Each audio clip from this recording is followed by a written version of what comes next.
How long does homemade soap take to cure? And I'm referring to cold processed soap. So the standard is usually 4 to 6 weeks. My soap bars I have cure for at least 3 weeks, sometimes up to months because it's just how long it takes to sell them. So they will be curing.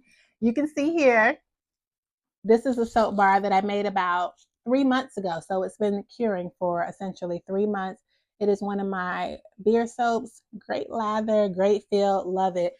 So what I do is after I make my cold process soap, I put it on this rack here. These little racks I get from Walmart. I think I'll have it in the description on those if you want to get them.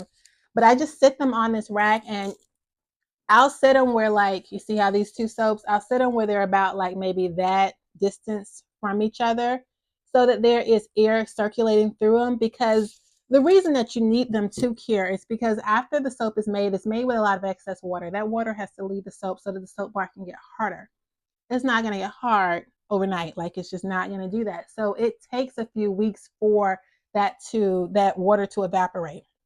The reason why I can have my soap bars ready in 3 weeks is because I use a water discount. Water discount's another topic, but if you're interested in it, you could definitely leave that in the description and I'll answer it for you. But I use a water discount. Because of that, I'm using the very bare minimum of water that I need in order to make the soap.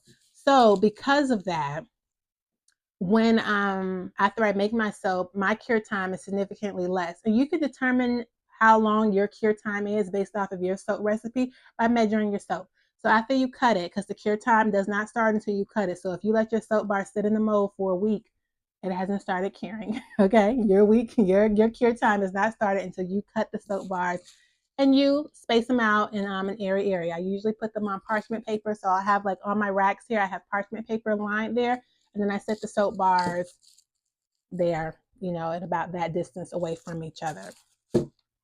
So you have them cure and sit for those 4 to 6 weeks because you want to get rid of all that excess water. And the way that you check to see what your cure time is, like I say, you put them on those racks and then you weigh them every week, same time if you can, make it, or around there, in the same bar. So for example, I would take this soap bar, let's say I cut it on a Sunday at noon.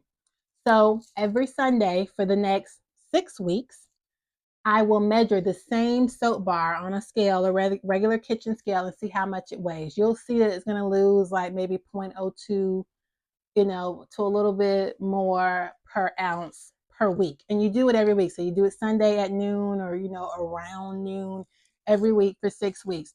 When you see that it has not changed, like the weight has not changed, then your soap is cured. So let's say you get to week 4 and the soap bar is measuring at 4.5 ounces. And then you get to week 5 and it's still measuring at 4.5 ounces. And then you get to week 6 and it's still at 4.5 ounces. Then obviously your soap was cured at 4 weeks. So you don't have to go through the full 6 weeks for all your future bars. But at least now you know that with your recipe and the amount of water that you use in there, that your soap is going to be ready for use in 4 weeks. If you want step-by-step guidance on how to make soap, whether it be cold process or any type of soap method, and you want to learn from an experienced soap maker, then you can check the comments below and check out my classes.